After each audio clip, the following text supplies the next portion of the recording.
Hello नमस्कार दोस्तों। इसमें हम पढ़ेंगे भारतीय संविधान की प्रस्तावना, प्रिएम्बल ऑफ इंडिया या प्रिएम्बल ऑफ द कॉन्स्टिट्यूशन। तो सर्वप्रथम अमेरिकी संविधान में प्रस्तावना को सम्मिलित किया गया था। यानी सबसे पहले अमेरिका के संविधान में प्रस्तावना को लिया गया था। इसके बाद कई अन्य देशों ने इसे अपनाया, जिनमें भारत भी शामिल है। तो सबसे पहले प्रस्तावना अपने संविधान में लाने वाला देश है अमेरिका। तो सर्वप्रथम अमेरिकी संविधान में प्रस्तावना को सम्मिलित किया गया था। तदुपरांत कई अन्य राज्यों ने इसे अपनाया, जिनमें भारत भी शामिल है। प्रस्तावना संविधान के परिचय अथवा भूमिका को कहते हैं। प्रस्तावना संविधान के परिचय अथवा संविधान की भूमिका को कहते हैं। इसमें संविधान का सार होता है। तो तीन बातें। सर्वप्रथम अमेरिकी संविधान में प्रस्तावना को सम्मिलित किया गया था। इसके बाद कई अन्य देशों ने इसे अपनाया, जिनमें भारत भी शामिल है। प्रस्तावना संविधान के परिचय अथवा भूमिका को कहते हैं। इसमें संविधान का सार होता है। प्रख्यात न्यायविद व संवैधानिक विशेषज्ञ N.A. पाल्कीवाला ने प्रस्तावना को संविधान का परिचय पत्र कहा है। प्रख्यात न्यायविद व संवैधानिक विशेषज्ञ N.A. पाल्कीवाला ने प्रस्तावना को संविधान का परिचय पत्र कहा है। तो संविधान की प्रस्तावना में इसको संविधान का परिचय कहा जाता है, संविधान की भूमिका कहा जाता है, संविधान का सार कहा जाता है। और प्रख्यात न्यायविद व संवैधानिक विशेषज्ञ N.A. पाल्कीवाला ने प्रस्तावना को संविधान का परिचय पत्र कहा है। तो N.A. पाल्कीवाला ने संविधान का परिचय पत्र कहा है। भारतीय संविधान की प्रस्तावना पंडित नेहरू द्वारा बनाए और पेश किए गए एवं संविधान सभा द्वारा अपनाए गए उद्देश्य प्रस्ताव पर आधारित है। इसे 42वें संविधान संशोधन अधिनियम 1976 द्वारा संशोधित किया गया, जिसने इसमें समाजवादी, धर्मनिरपेक्ष और अखंडता शब्द सम्मिलित किए। संविधान की प्रस्तावना की विषय वस्तु, इसमें से पढ़ें तो प्रस्तावना भारत की संप्रभुता सर्वोच्च शक्ति को सूचित करती है। भारतीय जनता को संप्रभुता का स्रोत मानती है। भारत में संप्रभुता का उपयोग राष्ट्रपति द्वारा किया जाता है। प्रस्तावना में केवल एक बार 42वें संविधान संशोधन में 1976 द्वारा परिवर्तन किया गया तथा 3 नए शब्द जोड़े गए: समाजवाद, पंथ निरपेक्षता और अखंडता। प्रस्तावना को ठाकुरदास भार्गव ने संविधान की आत्मा बताया है। तो ठाकुरदास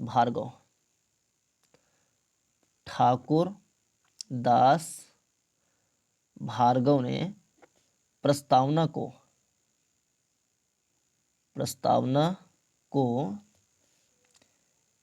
संविधान की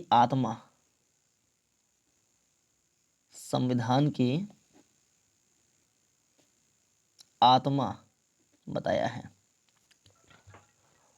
और यहां पर देखें तो सारा लिख ही लें एक लाइन से। तो N.A. पाल्कीवाला ने इसे कहा है संविधान का परिचय पत्र।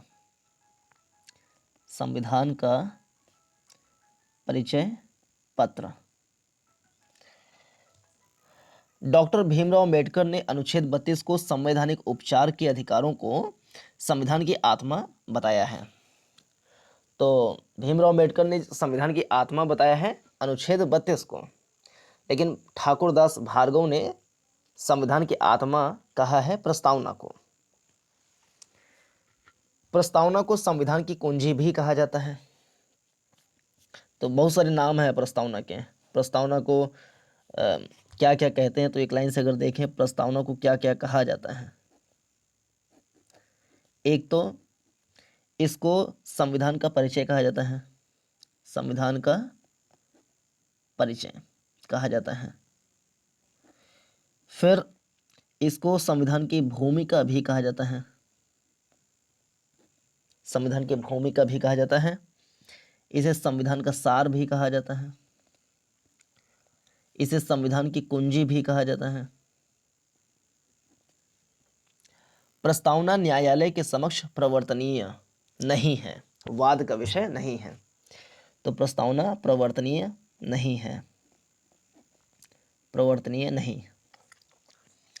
1960 ईस्वी में उच्चतम न्यायालय ने बेरोबारी यूनियन की याचिका पर सुनवाई करते हुए यह निर्णय दिया कि प्रस्तावना संविधान का भाग नहीं है।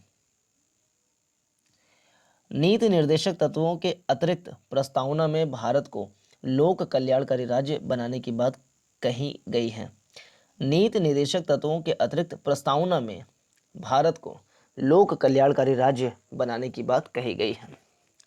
प्रस्तावना में जो शब्द हैं उसके जो क्रम है वो न्याय, स्वतंत्रता, समता, बंधुत्व है। क्योंकि जो शब्द हैं संविधान के मतलब प्रस्तावना के, तो हम भारत के लोग भारत को एक संपूर्ण प्रभुत्व संपन्न समाजवादी पंथ निरपेक्ष लोकतांत्रिक गणराज्य बनाने के लिए और इसके समस्त नागरिकों को सामाजिक, आर्थिक और राजनीतिक न्याय, विचार, अभिव्यक्ति, धर्म, विश्वास व उपासना की स्वतंत्रता, प्रतिष्ठा और अवसर की समता प्राप्त कराने के लिए तथा व्यक्ति की गरिमा और राष्ट्र की एकता तथा अखंडता सुनिश्चित करने वाला बंधुत्व बढ़ाने के लिए दृढ़ संकल्पित होकर अपनी इस संविधान सभा में आज दिनांक 26 नवंबर 1949 को एतद द्वारा इस संविधान को अंगीकृत, अधिनियमित और आत्मार्पित करते हैं। तो जो शब्द है, शब्द का क्रम, तो पहले न्याय आया है, सामाजिक, आर्थिक और राजनीतिक न्याय। पहले न्याय आया है और न्याय की संख्या 3, सामाजिक, आर्थिक और राजनीतिक। फिर आया है स्वतंत्रता शब्द, और स्वतंत्रता में है 5 विचार, अपने अंदर में विचार आया, फिर अभिव्यक्त कर दिए तो अभिव्यक्ति, तो विचार, अभिव्यक्ति, धर्म, विश्वास व उपासना, यानी 5 प्रकार की स्वतंत्रताएं हैं। फिर समता में 2 हैं, प्रतिष्ठा और अवसर की समता। तो ये समता में 2 हैं, प्रतिष्ठा और अवसर की समता। और फिर शब्द है बंधुत्व, तो बंधुत्व एक बार यूज हुआ है ये।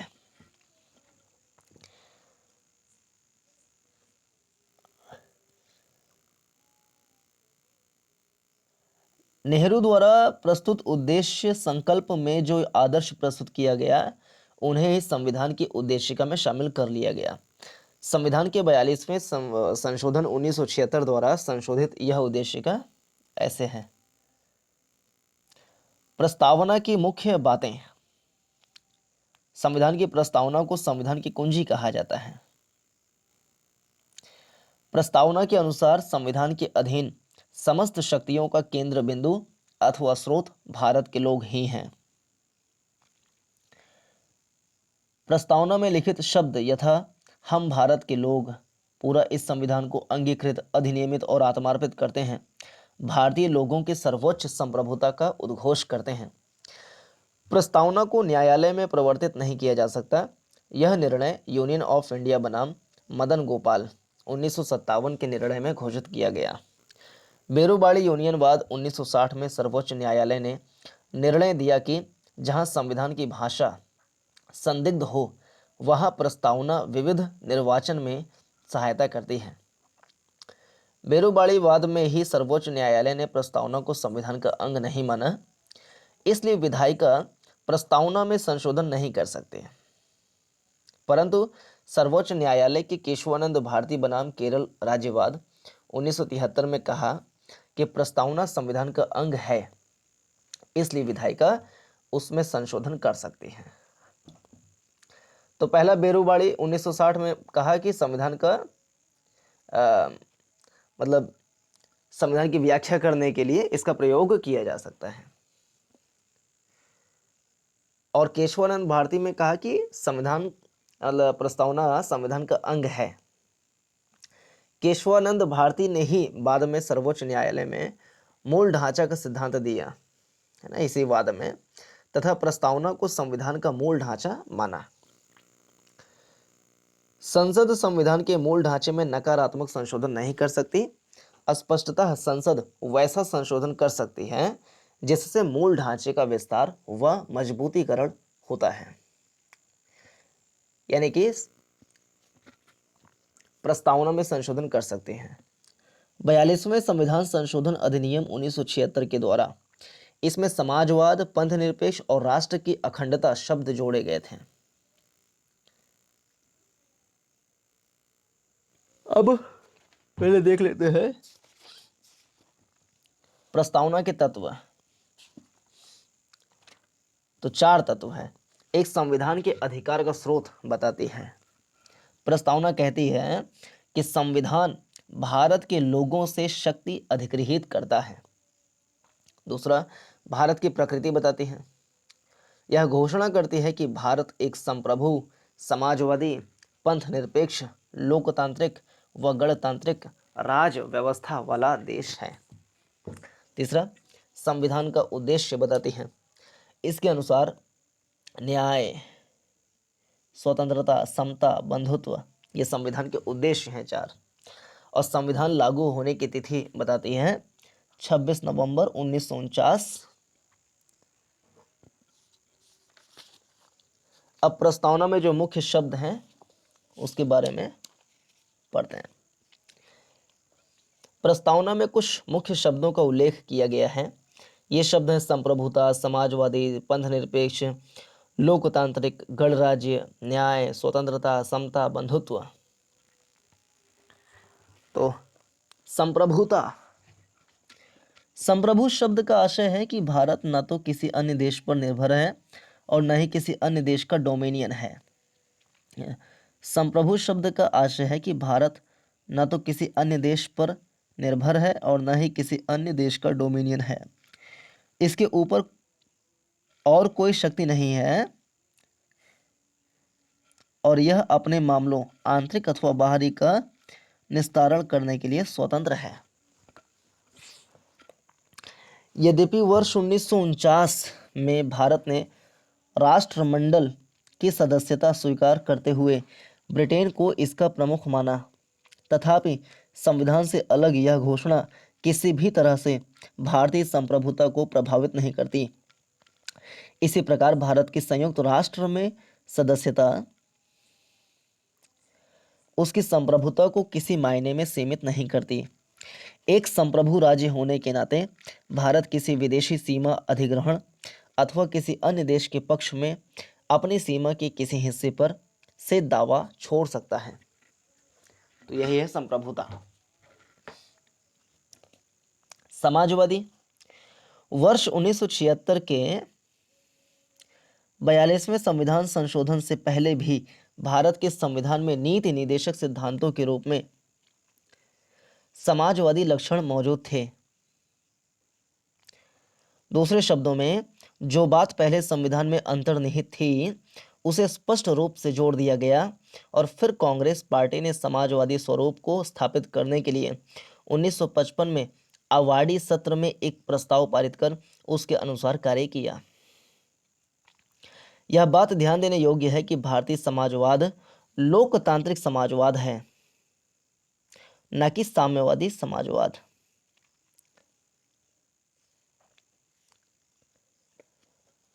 भारतीय समाजवाद लोकतांत्रिक समाजवाद है, डेमोक्रेटिक सोशलिज्म है, न कि साम्यवादी समाजवाद यानी कम्युनिस्टिक सोशलिज्म नहीं है, जिसे राज्य आश्रित समाजवाद भी कहा जाता है। तो लोकतांत्रिक समाजवाद को राज्य आश्रित समाजवाद भी कहा जाता है, जिसमें उत्पादन और वितरण के सभी साधनों का राष्ट्रीयकरण और निजी संपत्ति का उन्मूलन शामिल है। समाजवादी में क्या है? 2 बातें। एक, उत्पादन और वितरण के सभी साधनों का राष्ट्रीयकरण, पहली बात, और दूसरा निजी संपत्ति का उन्मूलन। ये होता है साम्यवादी समाजवाद। दो बातें, एक उत्पादन के साधनों, उत्पादन और वितरण के साधनों का राष्ट्रीयकरण, उत्पादन और वितरण के साधनों का राष्ट्रीयकरण, और दूसरा निजी संपत्तियों का उन्मूलन, निजी संपत्तियों का उन्मूलन। लोकतांत्रिक समाजवाद मिश्रित अर्थव्यवस्था में आस्था रखता है, जहां सार्वजनिक व निजी क्षेत्र साथ साथ मौजूद रहते हैं। जैसा कि सर्वोच्च न्यायालय कहता है, सर्वोच्च न्यायालय क्या कहता है इस मामले में, लोकतांत्रिक समाजवाद का उद्देश्य गरीबी, उपेक्षा, बीमारी व अवसर की असमानता को समाप्त करना है। भारतीय समाजवाद मार्क्सवाद और गांधीवाद का मिला जुला रूप है, जिसमें गांधीवादी समाजवाद की ओर ज्यादा झुकाव है। उदारीकरण, निजीकरण एवं वैश्वीकरण की नई आर्थिक नीति 1991 ने हालांकि भारत के समाजवादी प्रतिरूप को थोड़ा लचीला बनाया है। अब धर्मनिरपेक्ष या पंथनिरपेक्ष। पंथनिरपेक्ष शब्द को 42वें संविधान संशोधन अधिनियम 1976 द्वारा जोड़ा गया, जैसा कि उच्चतम न्यायालय ने भी 1974 में कहा था। 1974 में, यानी संशोधन से पहले 2 साल, सर्वोच्च न्यायालय ने कहा था, यद्यपि धर्मनिरपेक्ष राज्य शब्द का स्पष्ट रूप से संविधान में उल्लेख नहीं किया गया था, तथापि इसमें कोई संदेह नहीं कि संविधान के निर्माता ऐसे ही राज्य की स्थापना करना चाहते थे।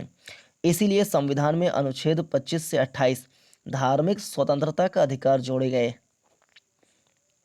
भारतीय संविधान में पंथ निरपेक्षता की सभी अवधारणाएं विद्यमान हैं, अर्थात हमारे देश में सभी धर्म समान हैं और उन्हें सरकार का समान समर्थन प्राप्त है।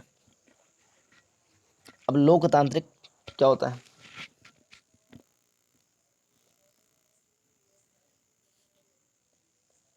यहाँ पे सामाजिक न्याय का अर्थ संविधान द्वारा एक बराबर सामाजिक स्थिति के आधार पर एक अधिक न्याय संगत समाज बनाने से है।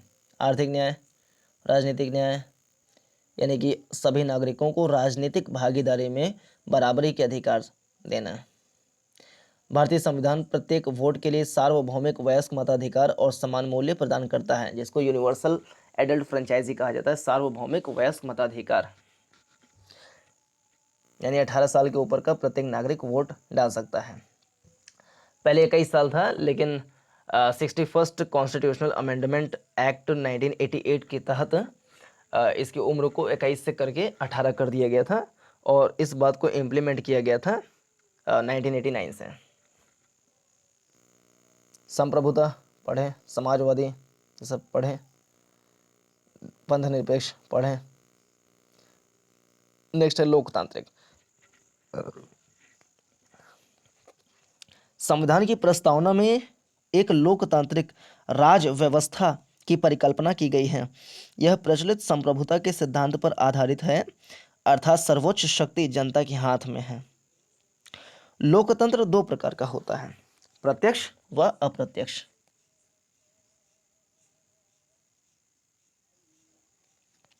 प्रत्यक्ष लोकतंत्र में लोग अपनी शक्ति का इस्तेमाल प्रत्यक्ष रूप से करते हैं, जैसे स्विट्जरलैंड। प्रत्यक्ष लोकतंत्र के 4 मुख्य औजार हैं।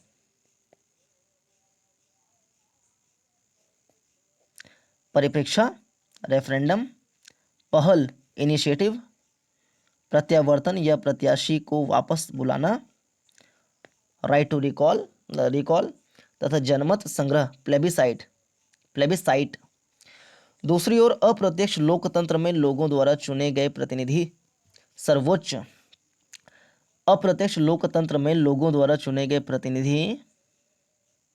सर्वोच्च शक्ति का इस्तेमाल करते हैं और सरकार चलाते हुए कानूनों का निर्माण करते हैं।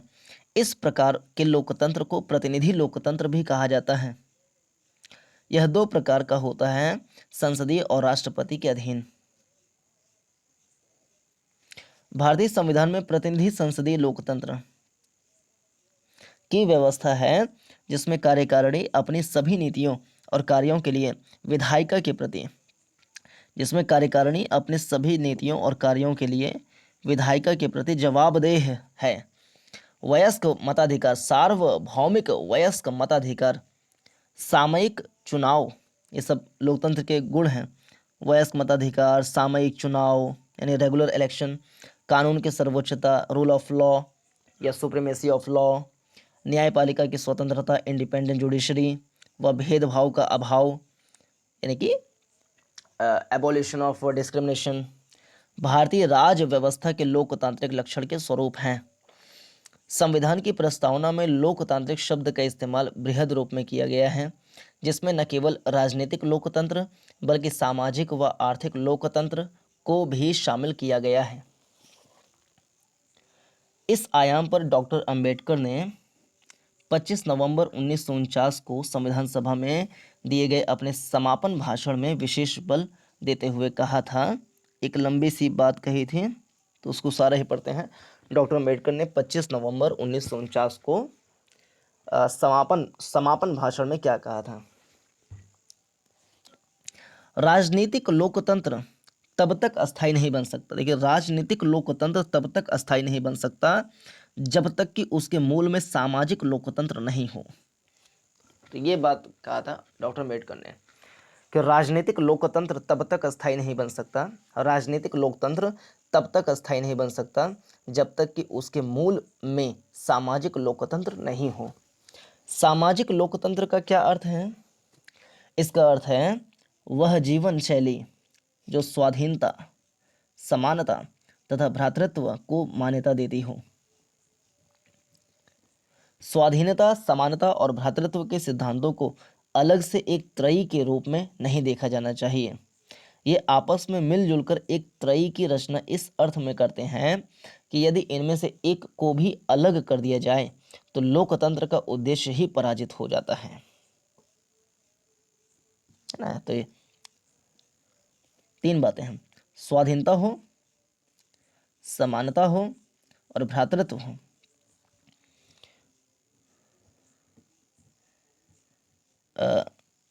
स्वाधीनता को समानता से अलग नहीं किया जा सकता और समानता को स्वाधीनता से अलग नहीं किया जा सकता। उसी प्रकार स्वाधीनता और समानता को भ्रातृत्व या बंधुत्व से भी अलग नहीं किया जा सकता। समानता के अभाव में स्वाधीनता से कुछ का आधिपत्य, समानता अगर नहीं है तो समानता के अभाव में स्वाधीनता से कुछ का आधिपत्य अनेक पर स्थापित होने की स्थिति बनेगी। समानता अगर नहीं है, स्वाधीनता है, हाँ तो कुछ का आधिपत्य हो जाएगा, क्योंकि समानता नहीं है तो कुछ लोग आगे हो जाएंगे, तो स्वाधीनता को जो आधिपत्य है अनेक पर स्थापित होने की स्थिति में बन जाएगा। समानता बिना स्वाधीनता के वैयक्तिक पहल अथवा उद्यम को समाप्त कर देगी। इसी संदर्भ में सर्वोच्च न्यायालय ने 1997 में व्यवस्था दी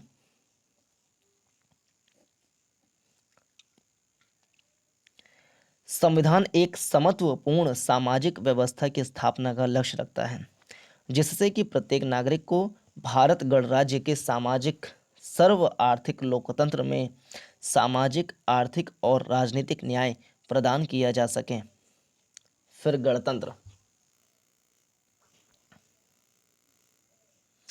एक गणराज्य में राज्य का प्रमुख प्रत्यक्ष या अप्रत्यक्ष रूप से लोगों द्वारा चुना जाता है। भारत के राष्ट्रपति को लोगों द्वारा अप्रत्यक्ष रूप से चुना जाता है, संसद और राज्य विधानसभाओं में अपने प्रतिनिधियों के माध्यम से। एक गणतंत्र में राजनीतिक संप्रभुता लोगों के हाथों में निहित होती है। गणतंत्र पढ़ते हैं। एक लोकतांत्रिक राज्य व्यवस्था को दो वर्गों में बांटा जा सकता है, राजशाही और गणतंत्र।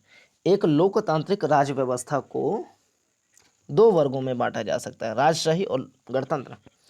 राजशाही व्यवस्था में राज्य का प्रमुख आमतौर पर राजा या रानी उत्तराधिकारिता के माध्यम से पद पर आसीन होता है, जैसा कि ब्रिटेन में। वहीं गणतंत्र में राज्य प्रमुख हमेशा प्रत्यक्ष अथवा अप्रत्यक्ष रूप से एक निश्चित समय के लिए चुनकर आता है, जैसे अमेरिका। भारत में भी इसलिए भारतीय संविधान की प्रस्तावना में गणतंत्र का अर्थ यह है कि भारत का प्रमुख अर्थात राष्ट्रपति चुनाव के जरिए सत्ता में आता है। उसका चुनाव 5 वर्ष के लिए अप्रत्यक्ष रूप से किया जाता है। गणतंत्र के अर्थ में दो और बातें शामिल हैं। पहले यह कि राजनैतिक संप्रभुता किसी एक व्यक्ति जैसे राजा के हाथ में होने की बजाय लोगों के हाथों में होती है, और दूसरी किसी भी विशेषाधिकार प्राप्त वर्ग की अनुपस्थिति। तो गणतंत्र में 3 बातें हैं।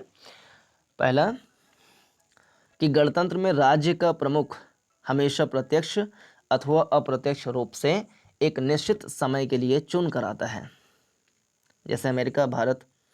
दूसरी, राजनीतिक संप्रभुता किसी एक व्यक्ति जैसे राजा के हाथ में होने की बजाय लोगों के हाथ में होती है, और तीसरी, किसी भी विशेषाधिकार प्राप्त वर्ग की अनुपस्थिति।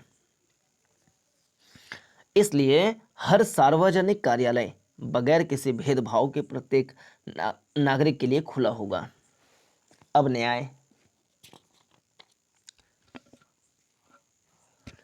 प्रस्तावना में न्याय 3 भिन्न रूपों में शामिल है: सामाजिक, आर्थिक व राजनीतिक।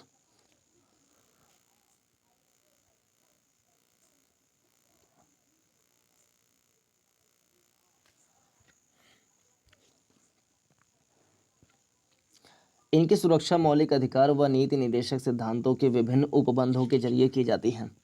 सामाजिक न्याय का अर्थ है हर व्यक्ति के साथ जाति, रंग, धर्म, लिंग के आधार पर बिना भेदभाव किए समान व्यवहार।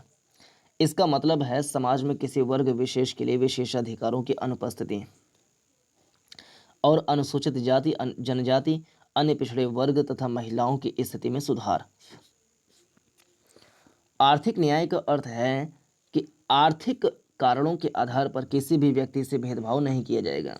इसमें संपदा, आय व संपत्ति की असमानता को दूर करना भी शामिल है। सामाजिक न्याय और आर्थिक न्याय का मिला जुला रूप अनुपाती न्याय को परिलक्षित करता है। राजनीतिक न्याय का अर्थ है हर व्यक्ति को समान राजनीतिक अधिकार प्राप्त होंगे, चाहे वो राजनीतिक दफ्तरों में प्रवेश की बात हो अथवा अपनी बात सरकार तक पहुंचाने का अधिकार। सामाजिक, आर्थिक व राजनीतिक न्याय के इन तत्वों को 1917 की रूसी क्रांति से लिया गया है।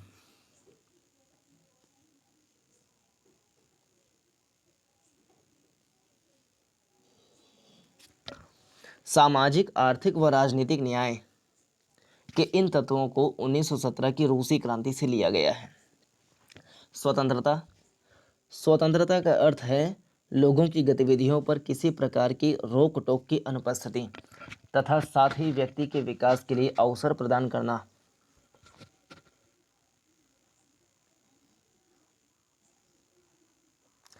प्रस्तावना हर व्यक्ति के लिए मौलिक अधिकारों के जरिए अभिव्यक्ति, विश्वास, धर्म और उपासना की स्वतंत्रता सुरक्षित करती है। इनके हनन के मामले में कानून का दरवाजा खटखटाया जा सकता है। जैसा कि प्रस्तावना में कहा गया है कि भारतीय लोकतांत्रिक व्यवस्था को सफलतापूर्वक चलाने के लिए स्वतंत्रता परम आवश्यक है। हालांकि स्वतंत्रता का अभिप्राय यह नहीं है कि हर व्यक्ति को कुछ भी करने का लाइसेंस मिल गया हो। स्वतंत्रता के अधिकार का इस्तेमाल संविधान में लिखी सीमाओं के भीतर ही किया जा सकता है। संक्षेप में कहा जाए तो प्रस्तावना में प्रदत्त स्वतंत्रता एवं मौलिक अधिकार शर्त रहित नहीं हैं।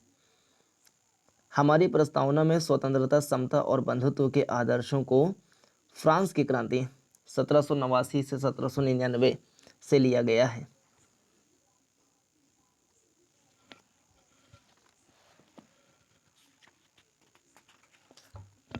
समता। समता का अर्थ है समाज के किसी भी वर्ग के लिए विशेषाधिकार की अनुपस्थिति और बिना किसी भेदभाव के हर व्यक्ति को समान अवसर प्रदान करने की उपबंध। भारतीय संविधान की प्रस्तावना हर नागरिक को स्थिति और अवसर की समता प्रदान करती है। इस उपबंध में समता के 3 आयाम शामिल हैं: नागरिक, राजनीतिक व आर्थिक। मौलिक अधिकारों पर कुछ प्रावधान नागरिक समता को सुनिश्चित करते हैं। जो नागरिक समता को सुनिश्चित करने वाले अधिकार हैं वे हैं विधि के समक्ष समता, अनुच्छेद 14। नागरिक समता तो 14, विधि के समक्ष समता 15 धर्म, जाति, लिंग या जन्म स्थान के आधार पर मूल वंश निषेध। अनुच्छेद 16 लोक नियोजन के विषय में अवसर की समता। 17 अस्पृश्यता का अंत। 18 उपाधियों का अंत। संविधान में दो ऐसे उपबंध हैं जो राजनीतिक समता को सुनिश्चित करते प्रतीत होते हैं। प्रथम है धर्म, जाति, लिंग अथवा वर्ग के आधार पर किसी व्यक्ति को मतदाता सूची में शामिल होने के अयोग्य करार नहीं दिया जाएगा। 325 आर्टिकल 325 में ये बात है। धर्म, जाति, लिंग अथवा वर्ग के आधार पर किसी व्यक्ति को मतदाता सूची में शामिल होने की अयोग्य करार नहीं दिया जाएगा। अनुच्छेद 325। और दूसरा, लोकसभा और विधानसभाओं के लिए वयस्क मतदान का प्रावधान। अनुच्छेद 326। 325 है कि किसी के साथ में धर्म, जाति, लिंग अथवा वर्ग के आधार पर मतदाता सूची में नाम नहीं लिखा जाएगा, ऐसा नहीं होगा। शामिल होने के अयोग्य करार नहीं दिया जाएगा। 325 और लोकसभा और विधानसभाओं के लिए वयस्क मतदान का प्रावधान। अनुच्छेद 326।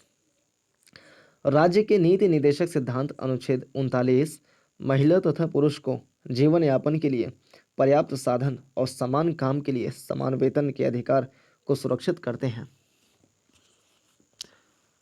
ये भी समता। अनुच्छेद 39 महिला तथा पुरुष को जीवन यापन के लिए पर्याप्त साधन और समान काम के लिए समान वेतन के अधिकार को सुरक्षित करते हैं। बंधुत्व।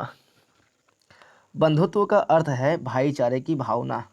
संविधान एकल नागरिकता के एक तंत्र के माध्यम से भाईचारे की भावना को प्रोत्साहित करता है।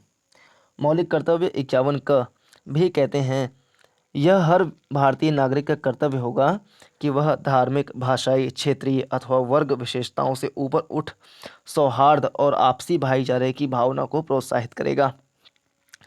प्रस्तावना कहती है कि बंधुत्व में दो बातों को सुनिश्चित करना होगा। पहला, व्यक्ति का सम्मान और दूसरा, देश की एकता और अखंडता। अखंडता शब्द को 42वें संविधान संशोधन अधिनियम 1976 द्वारा प्रस्तावना में जोड़ा गया। संविधान सभा की प्रारूप समिति के एक सदस्य के.एम. मुंशी के अनुसार व्यक्ति के गौरव का अर्थ यह है कि संविधान न केवल वास्तविक रूप से भलाई तथा लोकतांत्रिक तंत्र की मौजूदगी सुनिश्चित करता है, बल्कि यह भी मानता है कि हर व्यक्ति का व्यक्तित्व पवित्र है। इस पर किसी व्यक्ति के गौरव को सुनिश्चित करने वाले मौलिक अधिकार और नीति निदेशक तत्वों के कुछ प्रावधान बल देते हैं। इसके अलावा मौलिक कर्तव्यों 51 क में कहा गया है कि भारत के हर नागरिक की यह जिम्मेदारी होगी कि वह स्त्री के गौरव को ठेस पहुंचाने वाली किसी भी हरकत का त्याग करें और भारत की संप्रभुता, एकता और अखंडता की रक्षा करें।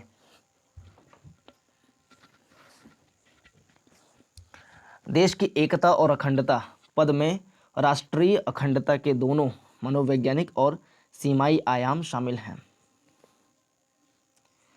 संविधान के अनुच्छेद 1 में भारत का वर्णन राज्यों के संघ के रूप में किया गया है, ताकि यह बात स्पष्ट हो जाए कि राज्यों को संघ से अलग होने का अधिकार नहीं है। इससे भारतीय संघ की बदली न जा सकने वाली प्रकृति का परिलक्षण होता है। इसका उद्देश्य राष्ट्रीय अखंडता के लिए बाधक सांप्रदायिकता, क्षेत्रवाद, जातिवाद, भाषावाद इत्यादि जैसे बाधाओं पर पार पाना है। प्रस्तावना का महत्व। प्रस्तावना में उस आधारभूत दर्शन और राजनीतिक, धार्मिक व नैतिक मौलिक मूल्यों का उल्लेख है जो हमारे संविधान के आधार हैं। इसमें संविधान सभा की महान और आदर्श सोच उल्लिखित है। इसके अलावा यह संविधान के नींव रखने वालों के सपनों और अभिलाषाओं का परिलक्षण करती हैं। संविधान निर्माण में महत्वपूर्ण भूमिका निभाने वाले संविधान सभा के अध्यक्ष सर अल्लादी कृष्ण स्वामी अय्यर के शब्दों में, संविधान की प्रस्तावना हमारे दीर्घकालिक सपनों का विचार है।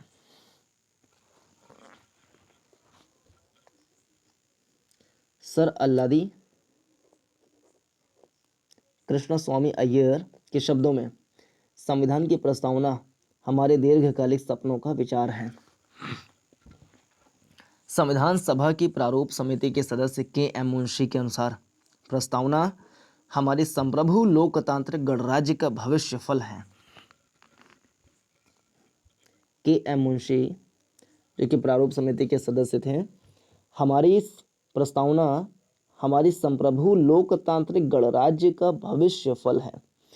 संविधान सभा के एक अन्य सदस्य पंडित ठाकुर दास भार्गव ने संविधान की प्रस्तावना के संबंध में कहा, प्रस्तावना संविधान का सबसे सम्मानित भाग है। यह संविधान की आत्मा है, यह संविधान की कुंजी है, यह संविधान का आभूषण है। यह एक उचित स्थान है जहां से कोई भी संविधान का मूल्यांकन कर सकता है। सुप्रसिद्ध अंग्रेज राजनीति शास्त्री सर अर्नेस्ट बार्कर संविधान की प्रस्तावना लिखने वालों को राजनीतिक बुद्धिजीवी कहकर अपना सम्मान देते हैं। वह प्रस्तावना को संविधान का कुंजी नोट कहते हैं। अंग्रेज राजनीति शास्त्री सर अर्नेस्ट बार्कर प्रस्तावना को कुंजी नोट कहते हैं। वह प्रस्तावना के पाठ से इतने प्रभावित थे कि उन्होंने अपनी प्रसिद्ध पुस्तक principles of social and political theory 1951 की शुरुआत में इसका उल्लेख किया है। भारत के पूर्व मुख्य न्यायाधीश एम हिदायतुल्लाह मानते हैं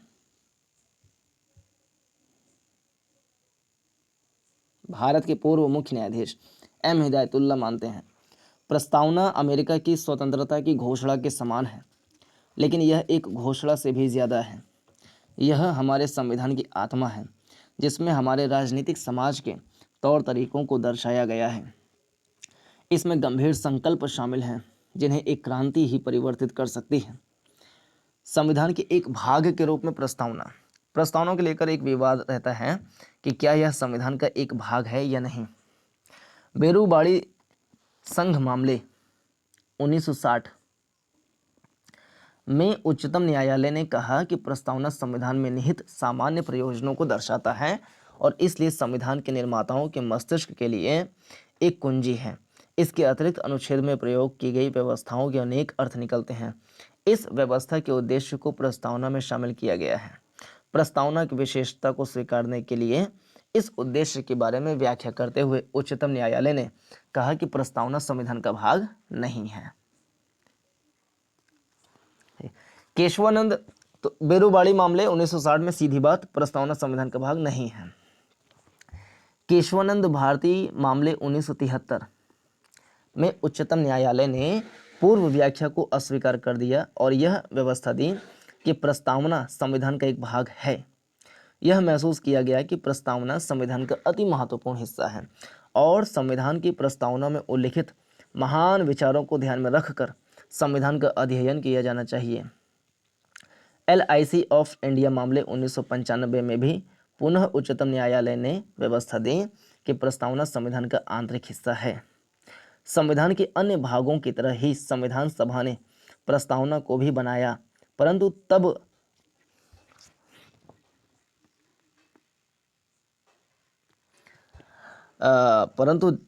जबकि अन्य भाग पहले से ही बनाए जा चुके थे। प्रस्तावना को अंत में शामिल किए जाने का कारण यह था कि इसे सभा द्वारा स्वीकार किया गया। जब प्रस्तावना पर मत व्यक्त किया जाने लगा तो संविधान सभा के अध्यक्ष ने कहा, प्रश्न यह है कि क्या प्रस्तावना संविधान का भाग है। इस प्रस्ताव को तब स्वीकार कर लिया गया, लेकिन उच्चतम न्यायालय द्वारा वर्तमान मत दिए जाने के बाद कि प्रस्तावना संविधान का भाग है, यह संविधान के जनकों के मत से साम्यता रखता है।